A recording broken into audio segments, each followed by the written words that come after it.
Wat een prachtige dag hoe het net. Zinnen en nog eens een keer zinnen. En de temperaturen passen bij simmerbaar, hoewel de wind wat frisser ongeveerde, omdat die matig weer en soms vrij krachtig uit het noorden waait. En joen en vannacht, nou ja, de zinnen bloedt totdat die ondergeeft. Vannacht een heldere nacht, sterren kunnen we zien en de temperaturen zijn zo'n 10 graden. De hegere temperaturen op de eilanden, de legere temperaturen in het oosten en het zuidoosten. Ja, wind is er haast net zwak of matig. En dan morgen, de zinnen komt weer te vastzien. Oké, er is ik wel eens even wat bewolking, maar het wordt weer een prachtige dag.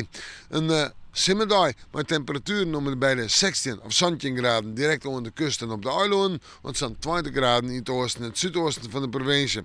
Dat het nog heel iets wat frisser is in de kustgebieden, komt er ook de wind. Die komt nog altijd in het noordelijke richting, is matig en neemt nog wat lucht mee vanuit de Koel en Noordzee. En dan zetten we terug naar het te waar van de dagen die volgen. Het vooruitzicht. Vreed, sneeuw en snaaien.